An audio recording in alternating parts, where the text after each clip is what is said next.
Let me make sure this is working. Can you guys hear me? All right, cool.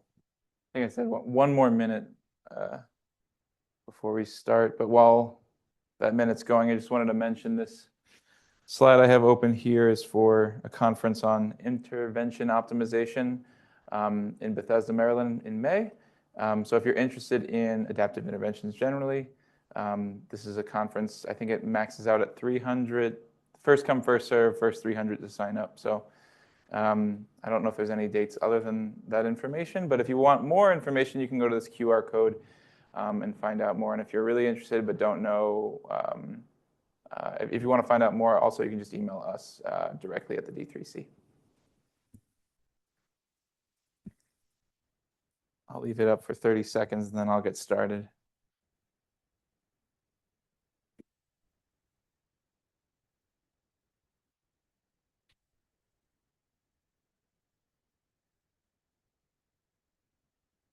Okay.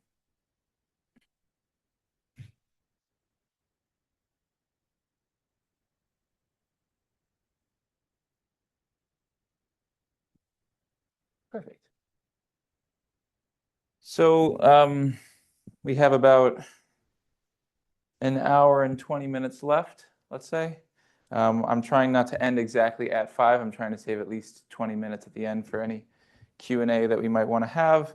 And so for the next hour, I'll be talking through some more advanced topics related to use of AI, specifically reinforcement learning algorithms for personalizing Jedis.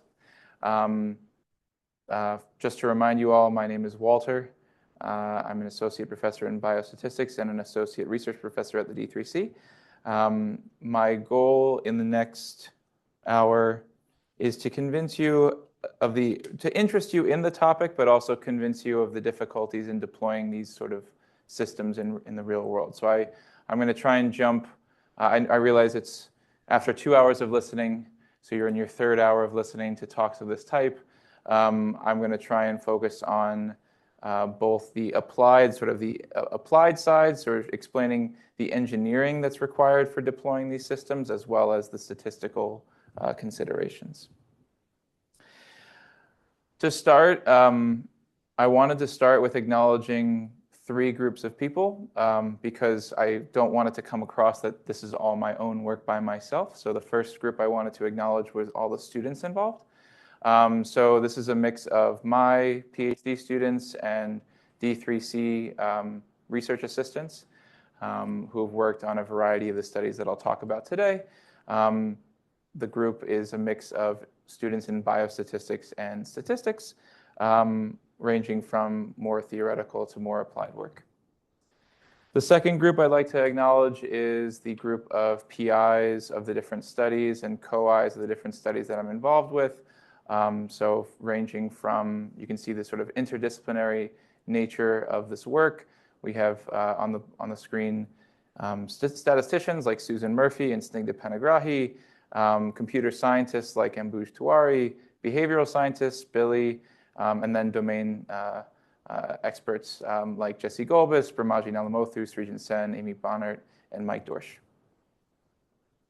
And then I'll give a shout out to the D3C. You've seen so far for the last 2 hours the sort of excellent other people in the lab, Libby and Shiyu. I just wanted to mention a few others: Susan, Billy, Danny, and Jamie. So my goal for the next hour, I'm just going to very, very briefly remind you of what an MRT is, even though you just heard it. I figure that's a useful thing to do. And specifically, I'm going to remind you of what a Jedi is. The reason I'm going to talk about a just-in-time adaptive intervention is we're going to extend it to this idea of a personalized just-in-time adaptive intervention.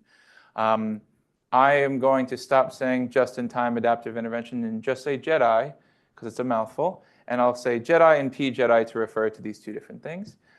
I will then talk about a deployed P-Jedi, or actually a sequence of deployed P-Jedis, and using ideas from reinforcement learning, specifically for using ideas called Thompson samplers, which are an idea coming out of using Bayesian models to update based on data accruing in a study to build personalized Jedis. And then I'm going to join or sort of end with a discussion of how do we take data when we've collected data we've collected under a PJEDI and do inference. And specifically, I'll tie this last maybe 20 minutes or so of my talk with the work that Shiyu had presented on MRTs and analysis of MRTs. We've done some work on extending that to more general settings, and I think that might be of general interest to people who want to use PJEDIs. So MRTs and JEDIs, what are they? We've talked about them before, so I'm going to talk about them in a specific context that you might not have seen. So the motivating example for my discussion of MRTs and JEDIs is the work on heart steps by Pedja Klasnija, who's in the School of Information. He has a sequence of studies. So this is heart steps. There's also heart steps 2, 3. I think they're on heart steps 4 at this point. These are a sequence of studies focused on physical activity and trying to improve physical activity in different populations. So in heart steps 1, the population was of sedentary adults. What every individual in the study was given was a Fitbit tracker and a mobile phone application designed to help improve their physical activity. And the question was, can we devise a JEDI to help improve physical activity and through this improve long-term health outcomes? So the JEDI here that we were interested in developing was one in which we would collect ongoing information on the individual and in real time decide should we send a notification or not. What those notifications look like, what those messages look like, there's an example on the right. I think it might be hard for you to read, so I'm going to read it out loud. It says, what warm, healthy treat could you make today? Maybe tea or soup. You could do squats or jumping jacks while the water heats up. So this is a message you could receive. In this case, it was received at 2:17 at any at different decision points throughout the day.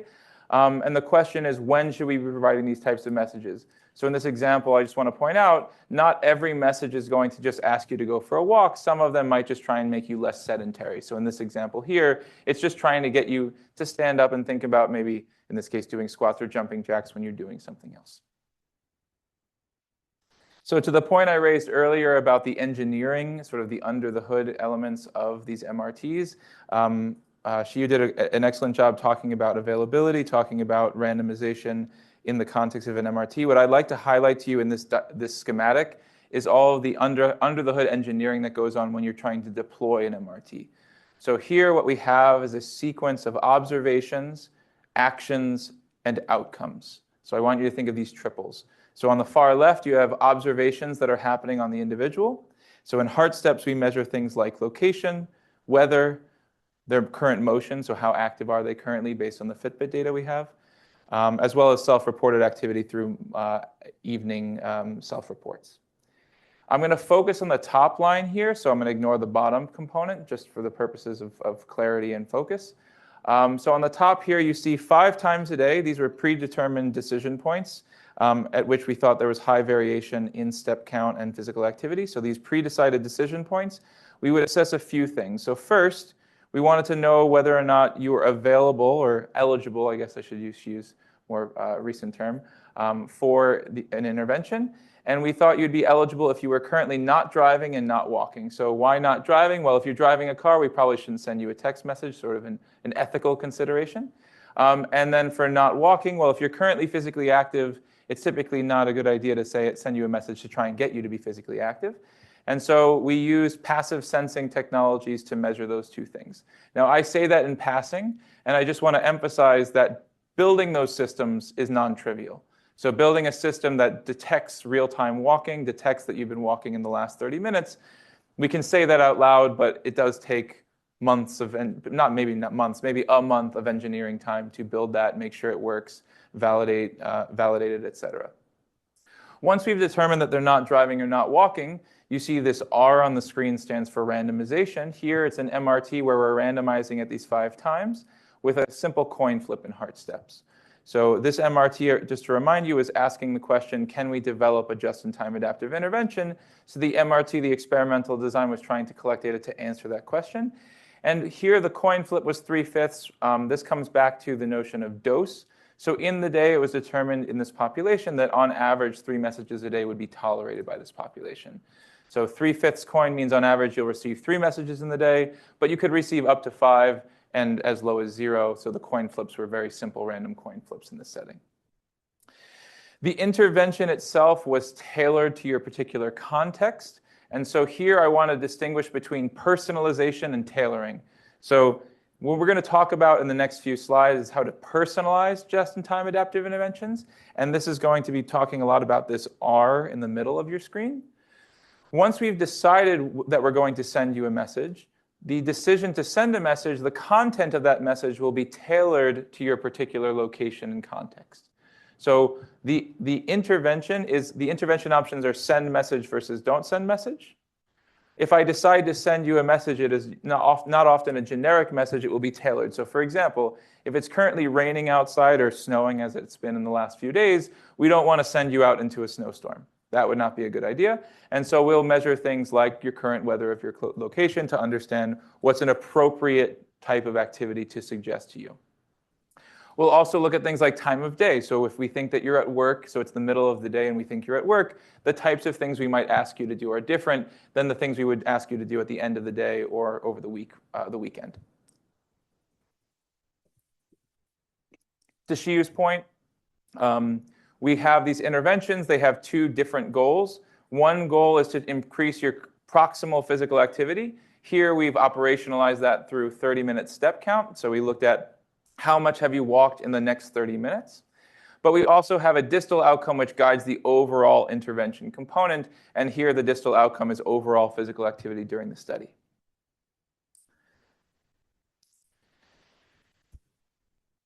This MRT, the goal of that MRT was to design a just-in-time adaptive intervention. But what we recognized recently, and this has been more recent work, is that what is a JEDI? Just to remind you all, it's a deterministic decision rule that determines what type of support to provide in what moments. And it's fixed.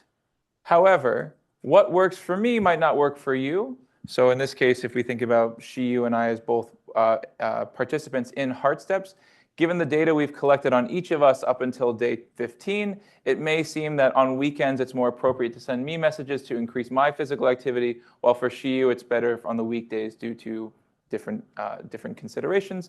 And so instead of building a JEDI which is deterministic and fixed across all individuals, we might want to think about building a personalized JEDI, or a P-JEDI, that tries to continuously learn and update the decision rule based on participant data. So here we're not interested in a fixed rule for everyone. We're interested in trying to build rules that work well for the given individual that's in the study. How do we do this? Well, we use artificial intelligence. So I'll call this AI. So artificial intelligence, actually, I might just say artificial intelligence, since AI is also adaptive intervention, so I think I don't want to confuse you. So here, we're going to leverage artificial intelligence to continuously learn and update decision rules based on participant data. This adaptive approach allows PJEDIs to dynamically adjust the delivery of interventions and optimize for engagement or response. The game you have to play with PJEDIs and with these sort of artificial intelligence algorithms is one in which you are trying to learn and sort of explore and exploit different intervention options in different contexts. And so the tricky part when you move to PJEDIs is you have sort of two different goals in mind. On the one hand, if I have very little data, I don't know what to do, so I want to explore different intervention options. But I also, once I have some data, well, I know certain intervention options are better in certain contexts given the historical data I've collected, and so I want to exploit that information. And so when you look at these algorithms, so Thompson sampler is the one I'm going to focus on, you have this tension that's going to be underlying things of exploration and exploitation. You have an algorithm that's trying to explore different intervention options, but also exploit historical data to provide the best intervention at that time. And why do we want to do this? Well, by learning the user's behavior and context over time, PJEDIs can provide more effective and personalized support. So I'm going to talk about PJEDIs in a particular study that we've run with Mike Dorsch out of the School of Pharmacy. And here I'm going to try and explain all the different parts in building a PJEDI to you. The study is called Low Salt for Life. It's among sort of looking at adults being treated for hypertension. And the interesting component here is that we're trying, or the sort of the JEDI component that we're interested in building is we have individuals who only have the mobile app Low Salt for Life, and what they have access to through Low Salt for Life is a bunch of low salt alternatives, sort of a categorization of low salt alternatives for when you're at the grocery store or restaurant, to make sure that they take low salt options. We know, or Mike's team knows historically based on data, that when do people choose high salt options? It's when they're at grocery stores or restaurants. And so the first thing that the team built was a passive sensing tool that used geolocation. So they used the phone's location to figure out if you're close to a grocery store or restaurant. And at those times, so here you can see an individual in the bottom component, at these times when we know you're at a restaurant or grocery store, we're going to randomize you to either send a notification or not send a notification. And the goal in this particular study was trying to get you to engage, similar to the study the Drink Less study. We're trying to get you engage here, meaning just open the app within the next 30 minutes. So how does this work? Well, for building a PJEDI, you need to have 3 things. So the first thing you need to know is what is the context. So here, what we're interested in building is given the mobile data that's being collected, we're able to build the user's current context. So we know that they're at the grocery store, we know that they're at the restaurant, we know what time of day this is occurring, we know where they are, so we know their weather and location. We also know things about their current context using information from Google. So Google has some ways of categorizing what context it thinks you're in. Does it think you're in a work setting? Does it think you're in a leisure setting? And so this will build our current context for the individual. We also know what actions have been taken historically on the person. So if you're looking at me and I was in Low Salt for Life, after 2 or 3 weeks, we'll know exactly what context I've been in, what actions, or did we send the prompt or not send the prompt in those moments. And then we also have the reward. So the reward here in this particular study was whether or not the user opens the app in the next 30 minutes. The real goal, right, the real behavioral task that we want the individual to do is to think about and use low salt alternatives. But we can't get access to that information because we actually don't have a good measure for are they thinking about using low salt alternatives. So we use engagement or opening the app as a proxy for that behavior. The reason I bring this up is because I want to emphasize the difference between the task, the goal, which here is low salt alternatives, and our ability to operationalize that. So the reward is our way of operationalizing that behavioral task in terms of a measurable outcome. What we're going to do when we build this PJEDI, for those of you who are familiar with Bayesian models, is we're basically going to fit models over time based on the accruing data on the individual. So if we look at me and my data up until maybe month 1, I will have a triplets of context, action, and rewards. I'm going to fit a model for the reward given context and action. So here I'm going to fit a Bayesian model, so you're going to see a bunch of priors. You're going to see a specification of R given context and action. Once I have that Bayesian model, I have a notion of the uncertainty in the parameters of that model. That comes from the fact that maybe there's not much data on me right now in a given context. And so I'm going to have higher uncertainty in context where I don't have much data, and I'll have less uncertainty in context where I do have a lot of data.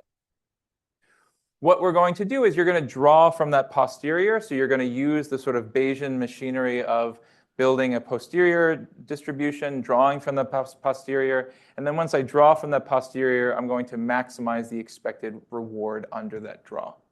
So what you see in a Thomson sampler is a way of operationalizing that exploration-exploitation trade-off. You're using the uncertainty in the posterior to balance exploration and exploitation. If I have a lot of uncertainty, meaning my posterior is very wide, I'm going to potentially draw different actions with high probability. So I'll have probability of sending a message is maybe 50-50. If I have a lot of data on a given context, I will know a lot about this person in that context. I'll have a very narrow posterior. And so I'll actually be able to exploit that information and send the message maybe with probability close to 1. Now, there's many things you need to do when you're building a Bayesian model, and we're going to walk through those right now. So what's the first thing you need to do? Well, you need to write down the model, right? You need to write down what kind of model am I going to fit. And so here we're going to fit a logistic regression model. So we have a binary outcome. If you had a continuous outcome, you could fit a sort of Gaussian model if you'd like. Here, you typically want to stay in the GLM kind of family, the generalized linear model family, just for simplicity. But there's many choices you still have to make. So first of all, when I said you observe a context, I didn't necessarily say what I mean by that context. So here in Low Salt for Life, we had a set of 6 categorical variables.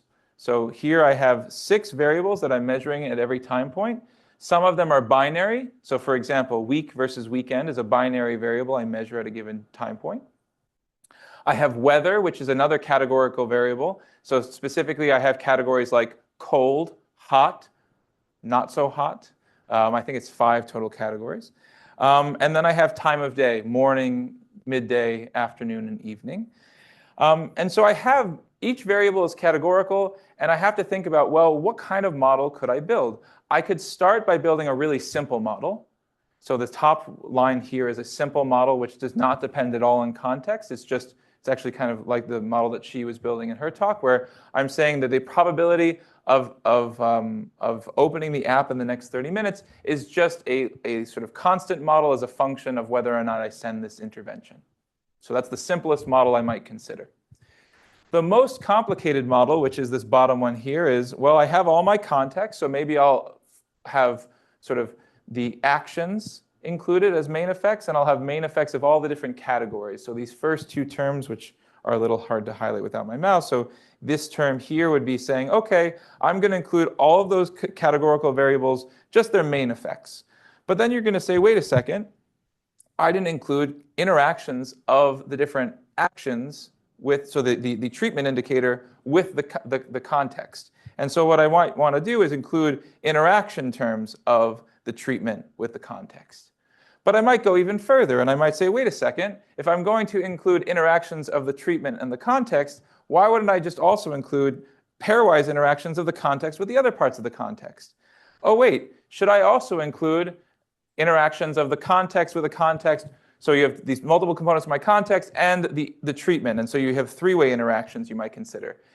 Oh, wait, should I keep going and going and going? And so you can kind of see now I'm basically building how far down these interactions should I go? Should I start with no interactions and a really simple model that basically only has an effective treatment? Should I include only first order sort of main effects? Should I include interaction terms? Should I include second order interaction terms? These are things you have to decide when you're building a PJedi. What's the trade-off? So let me explain the trade-off. The trade-off is, well, the more complicated your model is, you might have a better shot at being a good model when you have a lot of data.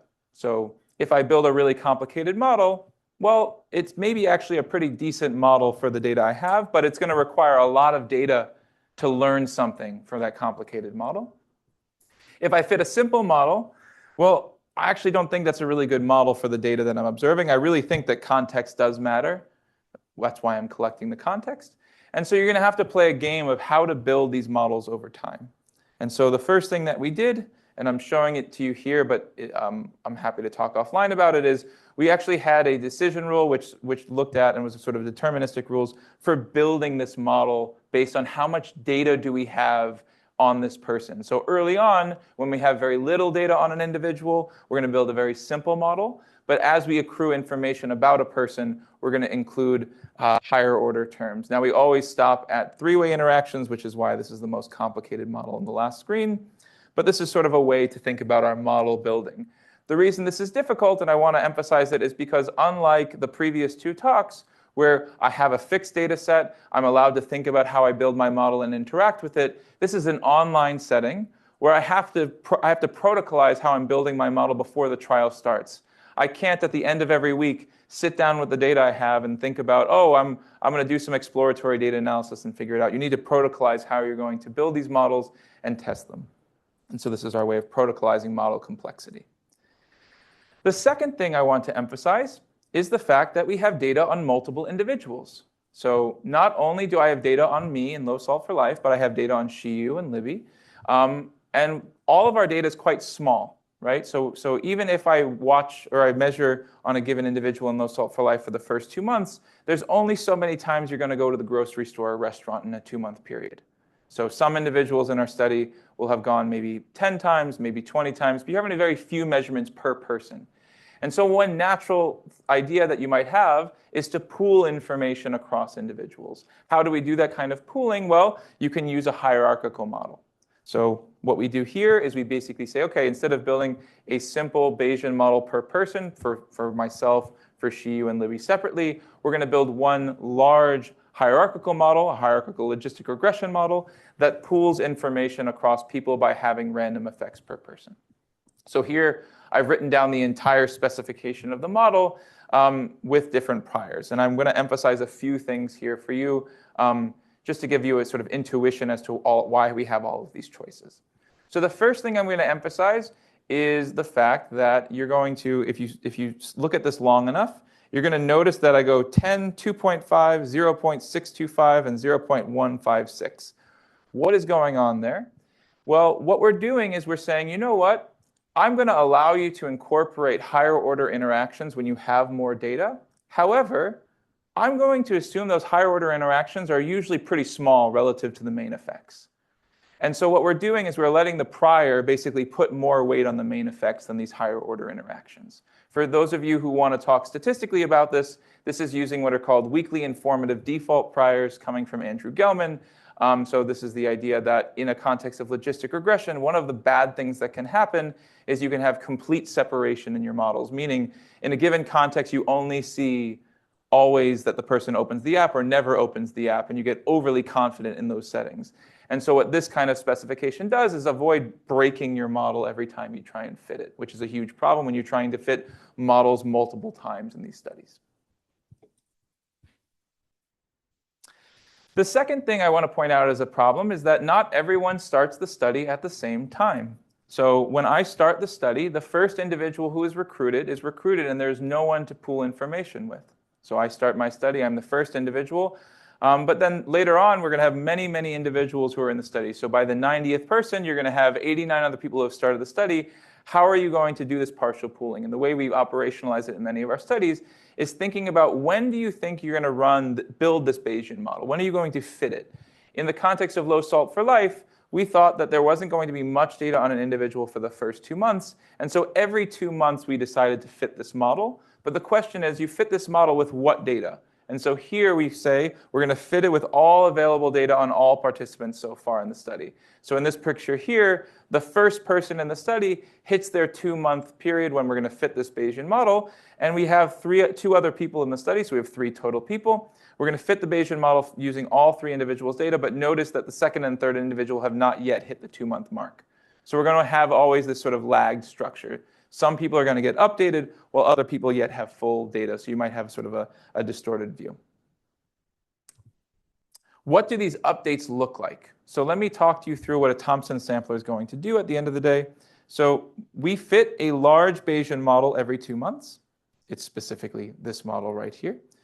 We get a bunch of betas coming and Bs coming out of this model. So I will post in the notes, and after the talk, I will post a GitHub where all this code exists for those who are interested.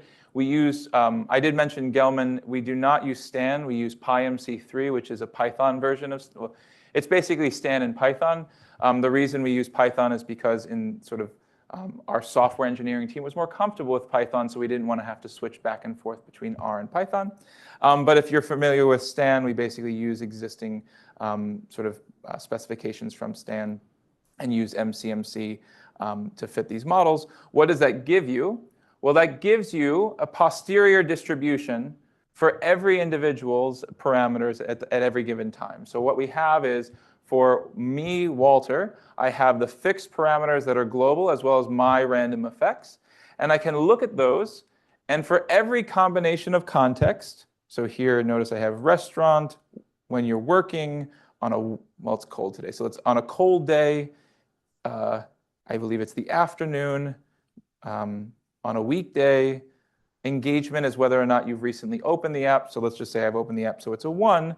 I can use this Bayesian model to compute this expectation at the bottom. So when I say randomization probability, this is with what probability in this context moving forward will I send this message? This expectation is just averaging over that posterior distribution. So we're looking at the posterior and saying, okay, for every beta, I'm going to compute the probability that the individual is going to open the app in this context, comparing it to the probability they open the app in this context and I don't send the message. And I'm going to average over that posterior uncertainty. And so I'm going to compute this expectation, and I'm going to place it in this what we call a mega table. So why I call it the mega table, it's because the number of potential contexts you're going to run into here is around, I think it's in the order of 16,000 combinations of contexts. And so every person, you're going to have a Walter mega table. Walter's going to have a 16,000 big matrix of all the different, okay, for this particular context, this is the randomization probability for Walter. When Shiyu has her update, Shiyu will get a mega table. And so the way we operationalize in this study and make it simple for this talk is this mega table allows you to think about, okay, moving forward from month 2 to month 4 for Walter, if I see Walter in a particular context, all I need to do is look in this lookup table. I get to look it up in the lookup table what the randomization probability is. I'm going to use that randomization probability in the study, and then I deploy as is. So this is the overall structure of a pJedi, at least one example of a pJedi.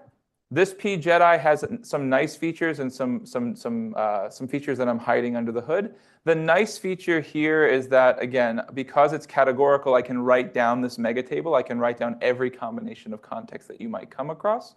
Some difficulties there is that you're not going to come across every context for every individual at every time point. So for example, if we started the study right now, for the first 20 people, you will never see weather of warm, well, most likely, for people in Michigan. So we had to have some decision rules around how to build this mega table when you have these sort of missing data problems. What we showed in practice, and I'm just showing this to you here, is that when you compare it to the simple and complex models that I was talking about before, this way of adaptively building a model sort of balances between the two extremes. The other thing I'd like to talk about, and I wanted to mention it for those of you if you're really, really interested in running pJedis, is pJedis come with all new problems that you'll probably never have seen before. And one of them that I wanted to highlight today was this notion of RL calibration. So here what I'm talking about is, remember the mega table that I just mentioned? For every context, every individual has a randomization probability. I, as the statistician, give that mega table to a software engineering team which deploys it in an app. I'm hoping that when I say send with probability 0.7, the app and the software engineering team sends it with probability 0.7. How do I know that they've done that? Well, one way you can do it is you wait to the end of the study and you find out that they didn't actually send it the way you wanted them to send it, and you get mad and you're like, oh, we ran the wrong study.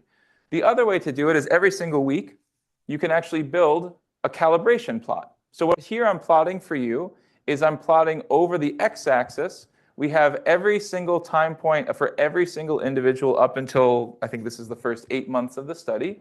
We know the probability in that context we wanted to send a message. So I bucketed these to be about 0.05 length. So the far left is 0.1 to 0.15. The top right is 0.90 to 0.95. And what you have in that is meaning, okay, I'm in this bucket is every single time I said send with probability between 0.9 and 0.95. What I have on the y-axis is the actual average across within that person of sending versus not sending. And so what you're seeing here is an assessment of the calibration of my deployment. So when I said send with probability 0.7 to 0.75, did I actually send within each person roughly 70 to 75% of the time? And so you're seeing you really do want it on this x equals y axis. You see some deviations from here, but they tend to be in smaller buckets, so we decided we weren't too concerned about it. But if you don't do this during deployment, what I've noticed in other studies is that you find out only after the study was run that things that were deployed were not actually what you intended to deploy. And these are problems that happen only in the context when you're deploying online learning algorithms.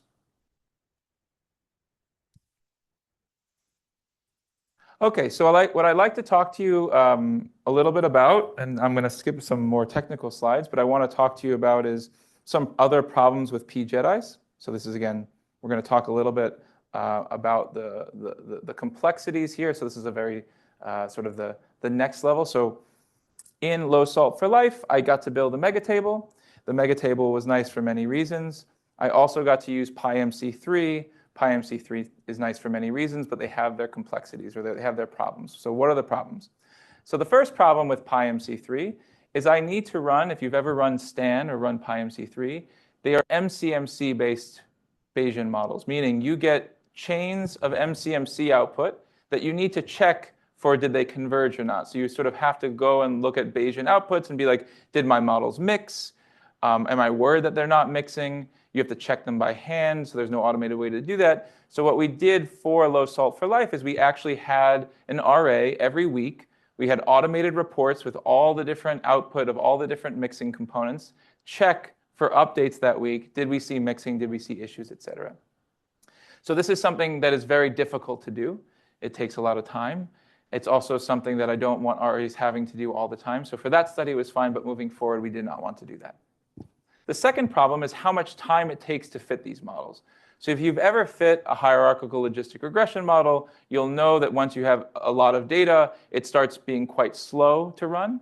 So if you're running it on the cloud, here we're doing it every single time. Someone in my study got there at 2 months, but more recently we've been running it every week. If you're running it every week for every individual in a study of 200 to 500 people, this thing takes upwards of 12 hours to fit, if not 24, sometimes depending on what kind of servers you're using online.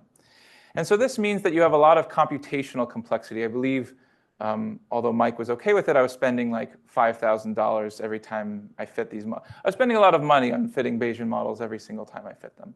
And so we wanted to have solutions to this problem that didn't require large computation, but had that benefit of being sort of a Bayesian flavored model.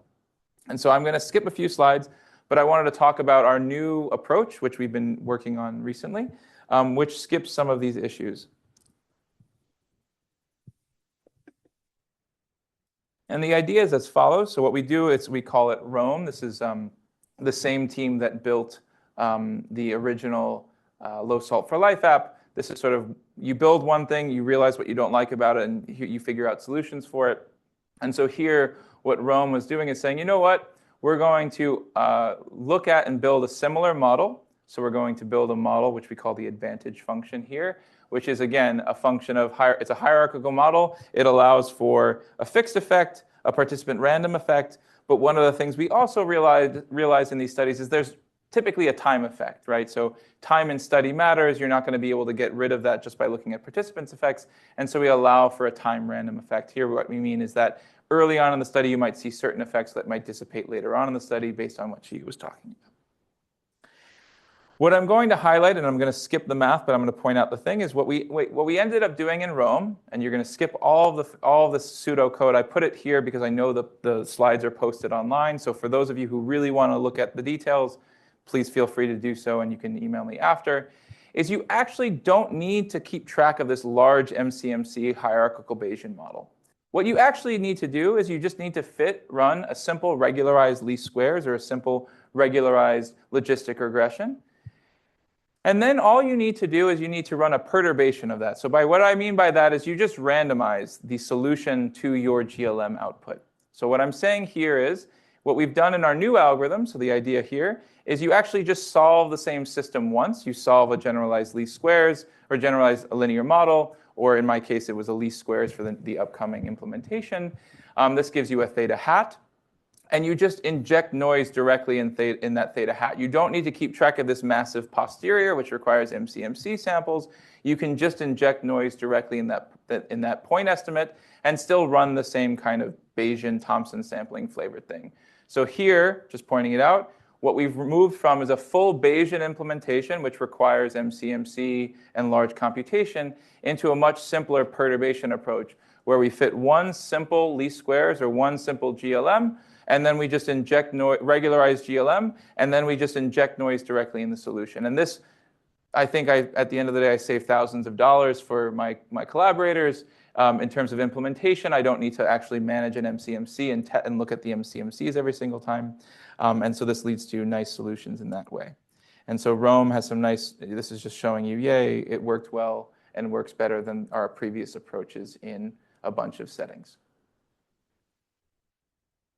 Okay, the last thing I wanted to talk about is the most recent study in PJEDIs, and this is a study that's called Compass that we're running with Srijan Sen's group, in which we have multiple agents. And there's two things that I'd like to talk to you about and just mention briefly for those of you who are really, if you're really interested in PJEDIs, I think this is often where, this is our most recent study where new problems have arisen, and I just wanted to point them out. The first is that in most studies to date, what we've looked at is send message versus not send a message. So specifically, we looked at a binary action. And this is the first study where we're looking at more than one action type. So what we have here in Compass is that you can either not send a message or you can send different behavioral strategies trying to target improving sleep and improving mood. So that's the first component. And the second component I wanted to emphasize is this notion of how to build your model, how to build your context. So the action space is more complicated in these settings, and I just wanted to point that out. Here, when you have a more complicated action space, you need to think carefully about how you build it. So here you have to trade off between having a large action space, which could be many, many dimensions. And so what we decided here is to categorize messages by their approaches, which allowed us to have a much simpler action space. The second thing I wanted to emphasize from Compass, and I think this is a really interesting problem, is, and this is the one that I think most people get hung up with when doing PJEDIs, is model complexity. How do you decide what variables to include in your context and in your models when building them online? What we did for Compass is we had historical data, and we used this idea. So we basically said, okay, we have many, many variables we might be able to include in our context, but we want our context to be as simple as possible. So we want to build a sort of an appropriately sized model. When you're thinking about selection, one option that you often have is like lasso. So lasso is a very standard thing you can do to make a simple model out of a large set of potential options. The problem here, and this is what we identified, is that unlike standard lasso, we're building PJEDIs. So every individual might have different contexts that matter for that person. So for example, it might be that the week versus weekend indicator is really important for me, but not for you. It might be the case that engagement is really important for her and not for me. And so we took an idea called the pre-trained lasso. What that does is it basically says every individual is allowed to have their own separate model, and we're going to sparsify everyone's individual level model. So instead of assuming a global sparsity, adding a lasso for everything, you say, okay, every single person can have slightly different variables turned on and off. And then once we have that, we can use that to rank order context variables to include in our model. And so what you see on the right, although it's in fine print, is ranked order. How many times did a given variable appear across the different individual level models? And this let us give us a principled way to choose a context variable for Compass that balanced complexity and the fact that different variables for different people matter. Given how important how popular ChatGPT is these days, I just felt like I had to say something about ChatGPT, which is we've talked a lot about message generation and building message banks. There is a whole pipeline people are building now using ChatGPT to build initial message pools. So our action space are those different 5 categories, but within those behavioral strategies, we have many, many different messages you could construct. And so what we've been doing, Lars Fritsch is the one who's leading this effort. He's used ChatGPT and I believe GPT 5.0 at this point to build a beautiful pipeline for building sort of instruction-based prompting to build these initial set of messages, but they're always hand-checked by the study team. So my main point, I wanted to bring this up for a very specific reason, which is there is a large push to use LLMs to replace sort of handcrafted messages due to the scalability element.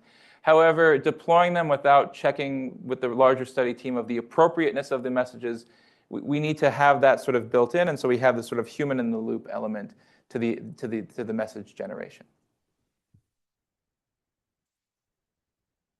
Okay, so this covers what I wanted to talk about with PJEDIs, at least deploying them. So my main takeaways I want you to have for this component is, let me just bring it back for a second. I didn't have a summary slide like I wanted, so I'm going to put it on this slide up here. My main message to you is p-JEDIs are a very exciting area.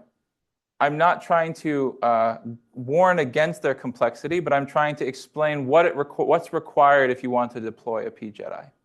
In particular, I want to highlight three things. Number one is you're not in an offline setting. You're in an online setting if you want to look and build personalized models.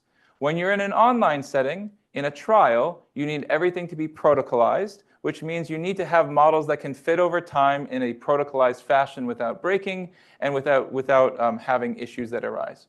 So what does this mean? This means that when you're building the models, you need to think very, very carefully a priori about model complexity. What context variables are you going to use in the model? Can you make sure that you can measure them? How often are they missing? These things have to be thought of before the model is deployed. The second thing I want to highlight is that often when it comes to deployment, you're working on large interdisciplinary teams with engineers, which means that the deployment needs to be something that can be handled and scaled. And so the mega table here was our way of actually scaling with the existing engineering team to build a p-JEDI that could be deployed in practice. And then the third is the sort of ongoing monitoring. So I think when people do simple randomizations in an MRT, they often do not think too hard about monitoring the data as it's coming in, at least when it comes to the randomization probabilities. When you deploy an online learning algorithm, which is required for a p-JEDI, you need to think much, much more carefully about how to monitor the algorithm itself. So you're not just monitoring the data, you're now having another component that's monitoring the algorithms as well to make sure they're being implemented and deployed in the ways that you thought they should be. And so the one that I've mentioned here is this RL calibration idea, which is just the notion that you should be making sure that your model's actually calibrate, or your algorithm is calibrated. So when it says send with probability 0.5, the actual deployment is sending with probability 0.5. Okay. What I'd like to move on to, and this is my second component with my remaining, I guess, 15 minutes. So I'll be very, very brief on this, and I wanted to connect this with Shiyu's discussion, was, okay, you've run a p-JEDI. Similar to having run an MRT, we have stochasticity in the data collection, which means we often don't want to just run one of these p-JEDI algorithms and end the study. We want to run a p-JEDI, use the data we've collected to inform future studies, right? So this goes back to Shiyu's car analogy of we're still looking in the car to figure out how to build better p-JEDI algorithms. And in particular, what variables did we not include in the context that we could include next time? And we're not yet at the point where we're comparing our p-JEDI algorithms to sort of a standalone alternative. We've already operationalized the data in Shiyu's talk, but just to remind you, and again, my main point to you is in both MRTs, you're often thinking of a sequence of observation, actions, and outcomes, or observation, actions, and rewards. And so here I've written it as OAY to denote the fact that at every single decision point, you have observations occurring, then you have actions, and then you have a proximal response. The effect that Shiyu defined that I'm going to also use is this moderated treatment effect. So what Shiyu highlighted was if you ignore this final term here, it is a contrast between sending a message versus not sending a message at time t among individuals who are available for treatment. But in a p-JEDI and even in a regular MRT, what we're really interested in understanding is how does this affect, is it moderated by particular other variables? So this ST here could be things like, is it the current week versus weekend, recent physical activity, current weather? Do these variables moderate the effect of the treatment? So when we build a p-JEDI, we think that there's moderated treatment effects. And here, once you've run a p-JEDI, you also are interested in testing that hypothesis. Now, Shiyu hit it. I'm going to show it to you now. When Shiyu is running the WCLS that she had for the R code, at the end of the day, what you're really fitting is you're fitting a weighted centered least squares. So for those of you who are familiar with or not familiar with causal inference and the semi-parametric inference, I just want you to think about this as you're fitting a simple regression model of y on this model on the right-hand side. So this model here. The two things you're doing that are different than a standard regression is first, you're weighting the data. Why are we weighting the data? Because the randomization probabilities in these PJEDIs depend on the entire history, but we might be looking at a subset of variables that are in our moderator set. And so the weighting is necessary for dealing with that probability of treatment. And the second thing we're doing is we're centering. So this is sort of this trick here, this AT minus P tilde. What it's allowing us to do is not require that this entire model be correctly specified. It just allows us to be robust to the model misspecification and only have this last component here, this FT-ST transpose beta, be our actual model for the treatment effect, which as long as that's correctly specified, it doesn't matter if the entire model is correctly specified. So we have a weight and outcome control, centering, and causal. So the two things I'd like to talk about, the sort of two extensions that I wanted to mention, both of them have come up because of discussions with domain scientists, as well as what our ultimate goals are in PJEDIs. So the first thing I wanted to mention is you can look at this again. I mentioned it's going to be this model here is a model of Y given the history and action. So this is our working model for that thing. In particular, you see here this is GT-HT transpose alpha. So this GT-HT transpose alpha is our working model for the expectation of Y given the history, meaning it's our working model if we averaged over the actions. What we require when we run an MRT so far is we require the behavioral scientist to sit down and write a working model. Often, behavioral scientists don't have good intuition for how to build that model, but they might have some variables that they think should give you that Y should depend on. But what do I mean by that? I mean that if our outcome is 30-minute step count, or the proximal outcome is 30-minute step count, they could think of, okay, well, I think maybe last 30-minute step count, last week's outcomes could matter. So they can build a variable list, but how do you actually build this linear working model is quite difficult. And so the first thing we did is we basically said, you know what? Let's make it much easier for our behavioral scientist colleagues to just only have to worry about writing down the causal model and not think so hard about how do you write down a model for these control variables. We only need them to give us sort of a list of variables, and we'll take care of the rest. That was the idea that we had. And the way we do this, if you've never seen it before, it's called cross-fitting, is we basically say, you know what we can do is we can use part of the data to use any machine learning model to build a good prediction model, and then we can just plug that prediction model in and avoid the behavioral scientists having to write down the models themselves.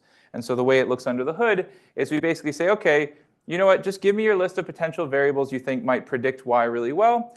I'm going to take some of my data, and I'm just going to use maybe random forest or XGBoost or lasso or whatever model, whatever approach you want, and I'm going to run that algorithm on my training data, and I'm going to get a prediction of Y given the history from that model. And I'm just going to plug that into WCLS. So instead of requiring a behavioral scientist to sit down and think really hard about how to do this, I'm just going to do it myself. So I said, let me take that mental burden off of you. I can do it all for you. And all you need to do is give me a bunch of variables you think might matter. The second thing that I want to harp on is that the WCLS really only works when you have two things hold. Number one, your randomization probabilities are correctly specified. And number two, you have no missing data. So first off, I made a big deal that in PJEDIs, we often deploy them, and we're worried that the randomization probability that we used isn't what we thought it was. And so I call these misdesign probabilities. So we want to guard against the fact that what might have been deployed isn't exactly what we actually intended. The second thing is we might have missing outcomes. So if our outcome is like 30-minute step count, what can happen? Well, I'm not wearing my wrist-worn device, or my wrist-worn device, the packets don't get sent. If the proximal outcome is something like self-reported mood, well, they might not self-report mood, so we might have missing outcomes. If these types of things happen, the standard WCLS will not have guarantees unless you make really strong assumptions on the missing data mechanism. Specifically, you have to assume it's missing at random given the covariates that you're using. If you want to avoid that, what you can do is you can basically take that machinery that I just gave you, and you can make it what's called doubly robust. So here what you can do is you can basically say, you know what, I'm going to use the exact same machine learning approaches I just talked about and build other probabilities of the missing data, and I'm going to use that in sort of a DR method. So I'm going to avoid talking too much about the math here, but what I'm going to highlight is you can use these supervised learning algorithms to build what are called pseudo outcomes. These pseudo outcomes under the hood deal with all of our missing data problems and all of our misdesign probability problems and allow us to just fit the same WCLS or a very similar WCLS criteria on the pseudo outcomes. And so from the perspective of a behavioral scientist, I don't have to think as hard about these different sort of intermediate steps. All I need to do is say, okay, I have missing outcomes. So I'm going to say, you know what? I think I know that these components, these parts of my history are predictive of the missing data. I think these components of my history are predictive of the potential misdesign probabilities. And then the machine learning components sort of take care of the rest. We deployed this in a recent study called Intern Health. Intern Health was a study focused on interns who are in a one-year study focused on trying to improve their mood, physical activity, and sleep. In particular, every single week they're randomized to a particular type of week, and we collect aggregate mood, step, and sleep over that week. If you analyze the data the sort of standard way, you get these sort of effects. In particular, what I want to highlight is the second one. So in the first one, what you're seeing is the causal effect on step count. Early on in the study, you see a positive effect that dissipates over time. For mood outcomes, you see sort of a null effect that all of a sudden becomes negative, meaning the messages are actually reducing your mood, which is not a good thing. But what we noticed is when we run DRWCLS, some things change. So what I'm showing you here is, what I'm showing you here is what happens when you run our doubly robust procedure. And so what you see is that the effect that looked like it was dissipating for steps is actually null throughout. And then you see that the mood effect is actually negative early on and sort of becomes null after. What's going on? It turned out in Intern Health that the implementation of the randomization probabilities didn't match what they thought it was. So it turned out that when you randomized according to this diagram, this is the diagram they gave to the software engineering team, what ended up happening was that, well, every other week, the randomization probability wasn't what they thought it was. So if I sent a message, it turned out they automatically turned off the messages the next week. And so the DRWCLS picked that up, which you couldn't pick up just by looking at this particular design picture. And so we think of these approaches as ways to be robust and sensitive to potential deviations from what we intended the MRT analysis to be. Okay, I'm going to talk about one last thing, and then I'll stop. So the first component of our sort of inference part of this talk was focused on making our inference procedures more robust. They're I think of this in two ways. One of them I think of as being more robust or being more sensitive to the fact that we're asking a lot of behavioral scientists already. And so by using machine learning models, we're sort of taking some of that burden off of them. And the second thing is that in most MRTs, practically, you're going to have missing data, you're going to have potential misdesign probabilities, and you want to be sensitive to those issues. And so we also want to use these sort of under-the-hood machine learning methods to be look at the sensitivity of our results to those potential implications. The second part, and I'm going to hide most of the math here, but I'm going to talk at a very high level, is, and again, I'm hiding the math because it's 4:30 after 2.5 hours of listening to all this, so I'm just going to talk about what I want you to understand, which is we have many potential moderators we might want to look at. So again, going back to my last point about building our context for the P-JEDI, we had to choose a bunch of variables to include in the P-JEDI, and we have a bunch of other variables we could have included. And so we might want to look at, well, which variables actually affect or moderate the effectiveness of our intervention.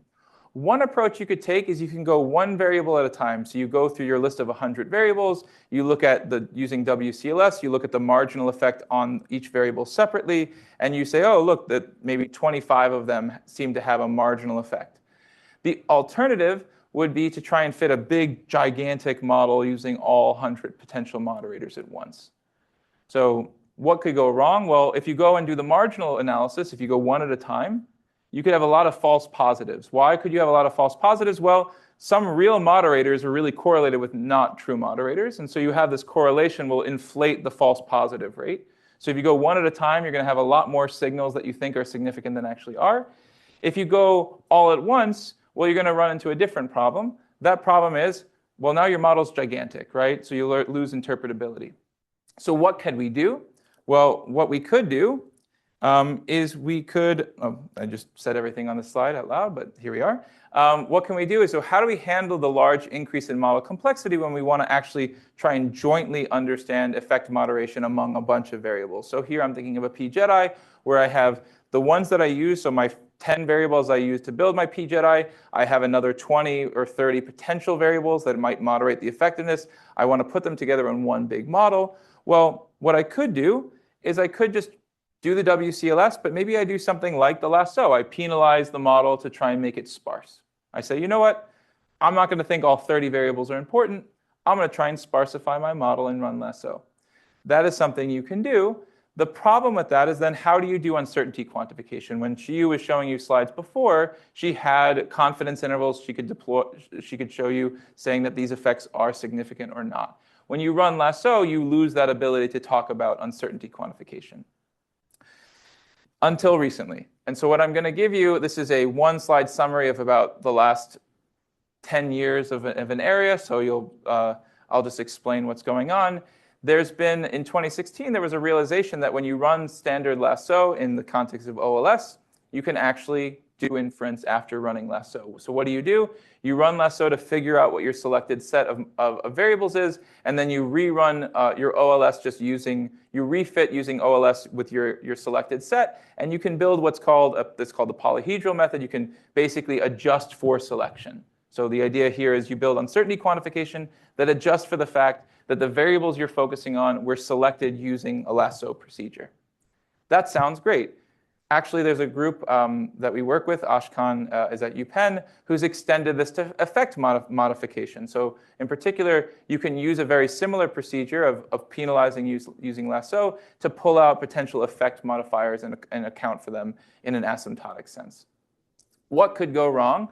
Well, it turned out in about 2021, 2023, and why do these methods not proliferated a lot? It turned out that all of these methods have one sort of subtle flaw, which is that when you run lasso, it uses almost all of the data to figure out what are the variables of interest. And then your uncertainty quantification, basically, the intervals are very wide. So you get things like an interval from -infinity to +infinity. So yes, you get uncertainty quantification that is meaningless to a behavioral scientist. So I can't go and say, I ran lasso, here are your selected variables, and I have no idea anything about the level of uncertainty in them. And so this was found out in the statistical literature, and it's basically the reason why these haven't been deployed widely. And so what did we do to deal with this? And so this is work with Snigdha Panagrahi in the statistics department. We realized, or she realized, and we talked about it in the context of causal inference. I'm just going to say it out loud. This is a lasso procedure. So here you can see on the top line is my WCLS from before. We have a lasso penalty, and you see this weird final term, so this root n omega n component. What am I doing?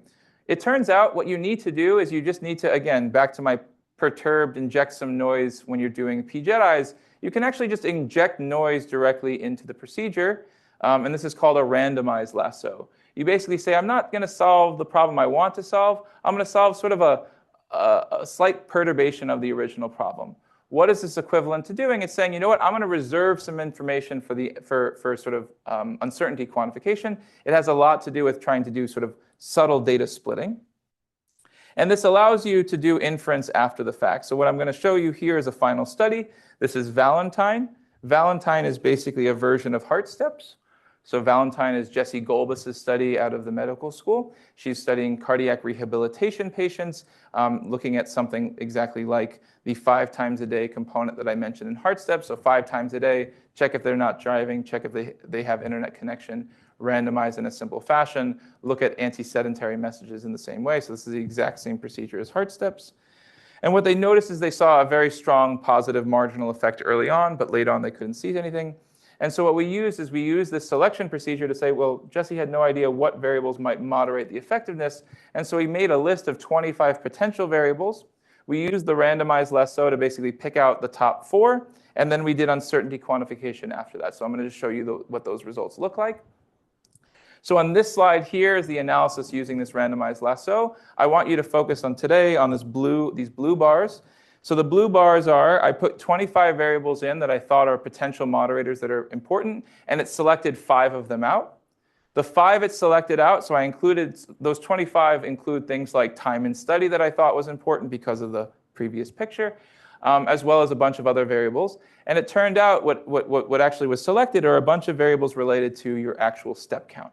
So I'm going to highlight 3 things. The first thing is, the first part that was selected is your baseline step count matters. This is a cardiac rehabilitation study. How active you are at baseline is quite important for understanding effects in this population of these types of just-in-time adaptive interventions. The second component that matters, so this is positive, meaning that the effect is going to be larger for those who have initial large step counts. The second component is this here, which is the aggregated step counts taken during the prior week. That's negative. And then the third one I want to mention, which is not exactly significant, but it's sort of positive, is the step count value recorded in the 30 minutes prior.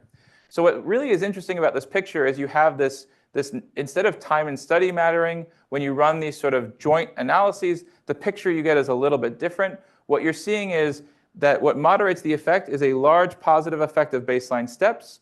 How much you walk in the prior week is a negative effect offsetting it, meaning that if I'm really active currently in the last week, I'm not going to see a large effect of sending you a notification right now. But this effect is also positive in terms of the prior step count. So if I'm currently really active, but I've been very inactive the rest of the week, you should be sending messages, is basically what this analysis is pointing towards. And this would not be easy to pull out if you were doing separate marginal analysis one at a time. Okay. So I'd like to end here. I'd like to say 3 things and be done. So my last hour of this workshop was focused on PJEDIs, which I do think of as sort of the future of mHealth and the future of just-in-time interventions. We're trying to personalize these decision rules to the individual rather than assuming fixed decision rules that are deterministic and the same across everyone. The way we do this is we try and think about the exploration-exploitation trade-off. And build these sort of Bayesian models and these Thompson samplers. The key benefits is you can do partial pooling to do faster learning, but there are trade-offs. And I think the one thing I want you to highlight is it's not as simple as saying, just fit a model, it's very easy, just do a Bayesian model, sample from the posterior, how hard can it be? There really are trade-offs between computation, robustness, and model flexibility that you need to think about. And the last thing I want to say on this is that it does require a large interdisciplinary team. So all of the studies that I've talked about required meetings many meetings over many months between domain experts, statisticians, computer scientists, and engineers. So you need to know what's feasible from an engineering perspective. You need to understand what's possible given the data you have from a statistical perspective, and you need to use the domain expertise to understand and fill in the gaps where data can't drive things. The goal of all of this is sort of a more continual optimization thinking around while allowing for between study inference. We want to have PJEDIs are all about continual optimization, but we're using stochastic algorithms to allow us to do inference between studies. We're not just running one of these PJEDIs and saying, look how cool it is, it's over, we're done. We're running a PJEDI, we're then collecting that data, asking questions, using inferential procedures to know which variables we should have included, and building, to Shiyu's point, a better car before we then test it out in the field against other cars.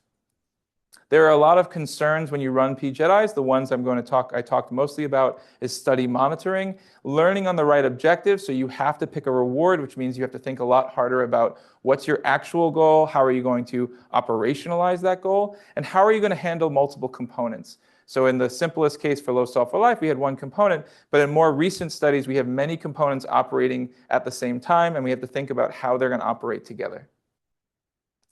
The last thing I mentioned was sort of the ideas behind inference. In particular, how do we robustify our procedures for MRTs when we have things like misdesigned probabilities coming from PJEDIs and missing data issues which are prevalent and ubiquitous in mobile health? And also, lastly, how do we think about this this trade-off between selection and selecting the set of potential moderators to move forward with, and uncertainty quantification. So in particular, I'm thinking of selective inference as a way to have a principled framework for exploratory analysis that can lead to better selection of effect modifiers. So when we move to our next p-JEDI, we're not asking questions that we don't have uncertainty quantification about. But of course, with all of these complexities, I just want to emphasize the most important is the experimental design and having a very, very well-articulated scientific question you're moving forward with. So I think a lot of people I've talked to over the last 6 months have come to me and said, I want to run a p-JEDI, or I want to run an MRT. And I have to pause and say, what's your scientific question? What are you trying to understand? And so I think starting from the scientific question and working towards, oh, a p-JEDI is actually a very good fit for this type of question, or oh no, I think an MRT is a very good fit for this type of question, is the sort of natural progression that you'll see as you work through these things. I'll end with 2 QR codes.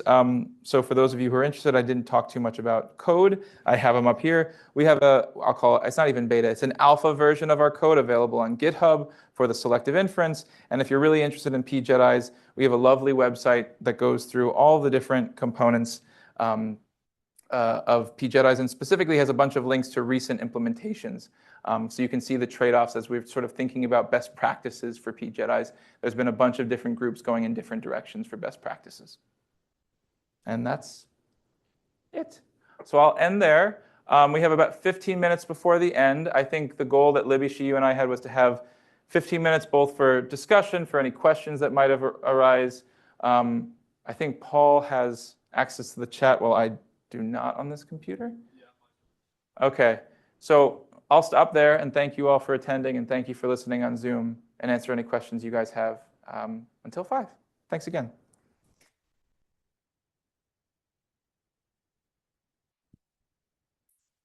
We can start here if you have questions or, yeah. I have a question about, it's for anyone, but it's about Libby's part of the presentation. Yeah.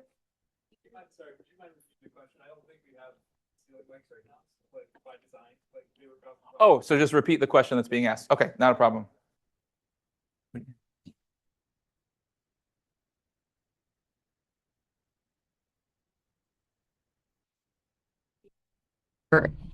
Model convergence, or is there a different purpose or like rationale behind that? Thank you. It's not for model convergence, but it Maybe to repeat the question. Oh, sorry. She's asking about scaling for the grant, or scaling at the grand mean. So it's so that you have a interpretable intercept basically. And so some variables, right, don't have, like, if you have a 1 to 5 Likert scale, right, like 0 actually isn't a value, right? And so it's so that you have a more interpretable intercept. Okay. So it's the same reason that you would scale in any other model. It's not specific to this. Okay, thank you.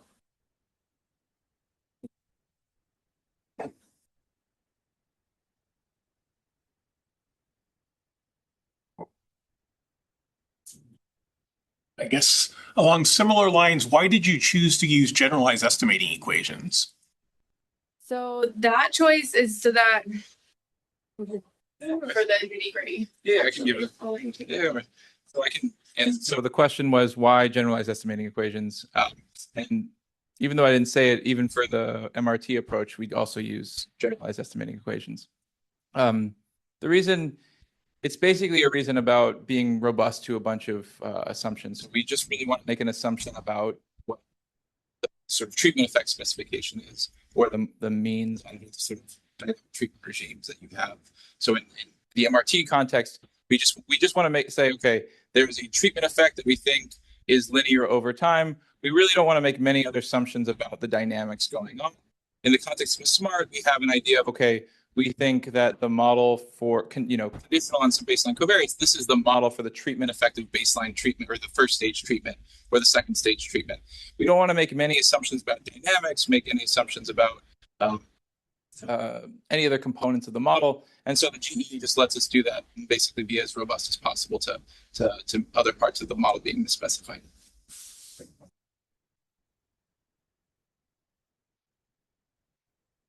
I will draw one distinction, which is, did I said, and you noticed I had to write down an actual model with full distributional specification. So I said, okay, it's logistic, or okay, it's normally distributed. There, you need to actually write down a full model because you need to use the uncertainty in the model. So you need to say, okay, I really think this is the model for the reward given context and action, because I need to know the uncertainty in that model and not just have an asymptotic kind of result. So I need to say, okay, this Y is truly, I think the probability of Y is logistic. Logit of that is this model, or Y is normally distributed with the specific model I wrote down. So I need that for the PJEDI sort of work. And so you need to make stronger statements when you're trying to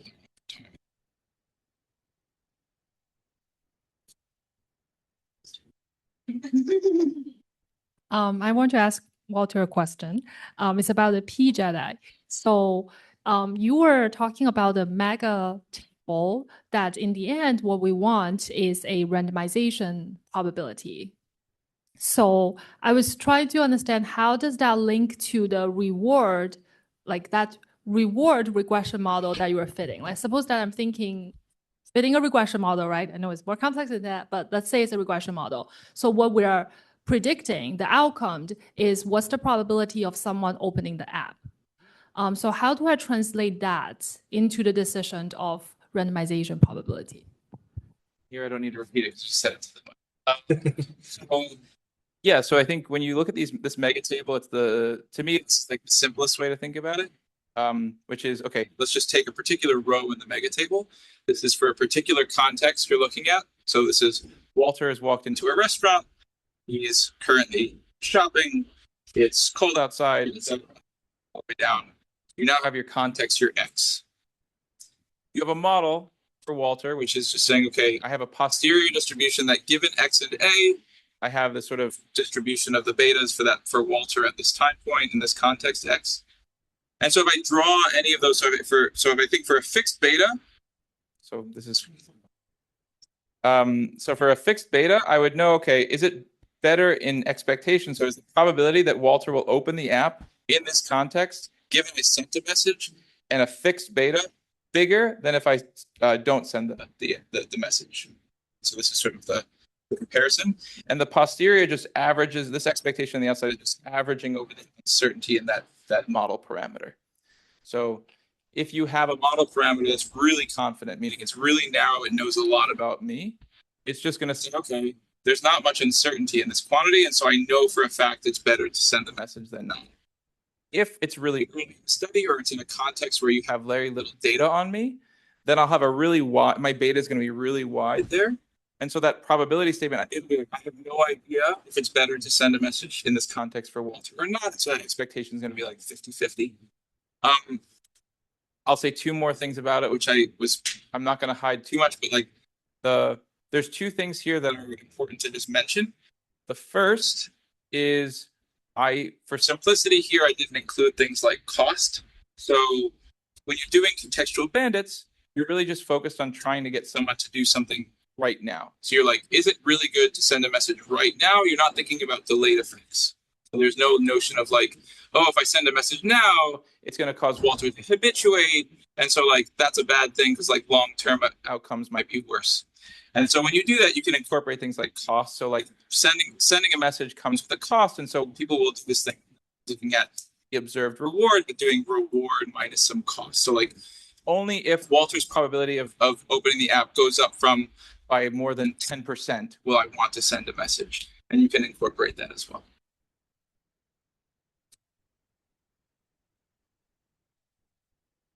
Yeah. So I have a general question about estimating the MEE. So, like, how do you deal with the zero correlation over time? So not just coming from like today's treatment might affect like tomorrow's outcome. And I guess also like the individual idiosyncrasy that's like persistent over time. Sorry, can you give a little more context? Are you asking in the context of a PJEDI, how to deal with it, or? Yeah, I guess both the PJEDI, but also the simple like JEDI. Like in a simple MRT, how you deal with the sort of dependency over time? Okay, so I think the question, I'm going to repeat it just to make sure I understand your question, which is, even in a simple MRT, you're going to have dependency of the fact that I'm sending you actions now might change my state later on. And so if you're looking at like a moderated effect, you have this dependency. So like what I got yesterday might affect my mood today. And so how are we handling that sort of temporal dependency in the analysis? Yes, I think that's one thing, but also there's like a fixed like individual like components in your error term, right? I think I understand this. So your point is that there's also an individual level of variation across people as well? Yeah. So let me try and answer it. I think I got your question, but I might be wrong.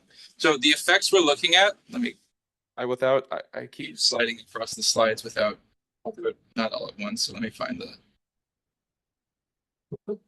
So I just want to point out, and I pulled up the slide for this, that this effect, first of all, is on average across people that we're typically estimating. So the first point I'm making is just we're looking at an effect on average across everyone in the study, or in the population in this case.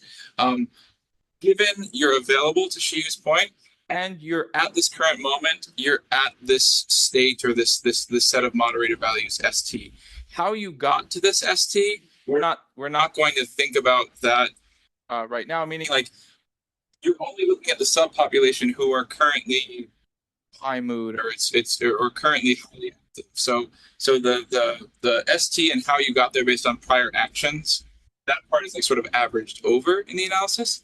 Now in the GEE, you'll notice, and this is going to the next slide, you'll notice I don't have any sort of working correlation matrix, right? But in the actual estimation of the uncertainty and the variance covariance, we do account for the individual level over time, as well as sort of the slightly specific concerns. So my point is that, how do I say without getting too complicated? The first point I'm making is that the beta hat, when we do the variance covariance estimation and the uncertainty of beta hat, we account for the within person variation. So we account for the fact that your data for you is, that's just in the GE. The second point I'm making is that if you tried and said, well, it's GE, so why can't I just put a working correlation matrix in there and use that?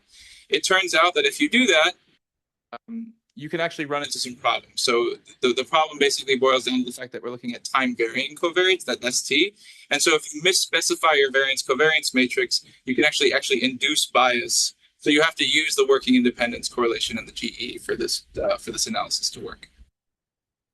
Sorry, that was too technical. Does that answer your question, kind of? Thanks. I think I just want to make like a simpler, more intuitive comment, because that was the thing that I was confused about in the beginning.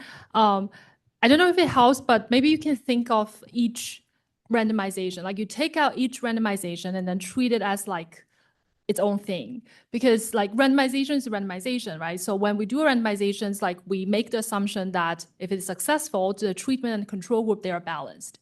So if you take out that specific point in time, then you can actually ignore the history. So like conceptual level, like conceptually, you can treat each randomization as like its own thing. And I think that, okay, so what we're doing is that we're calculating this micro causal effect. And then in the end, we're averaging across it. So like in the estimation process, there's different way of dealing with variance. To Walter's point, that we need to correctly account for the within person correlation. But yeah, I think it might be useful to think that at like a higher level, each randomizations are still balancing all the histories across the different groups.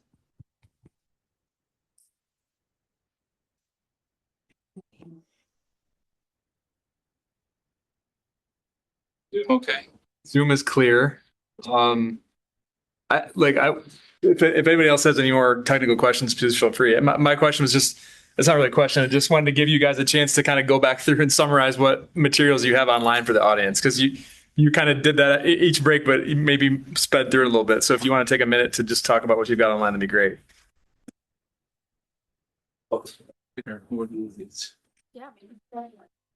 Yeah, so I think Paul's comment was just sort of, we talked about resources throughout, and I think we can kind of just do a quick summary. Let's see if I can.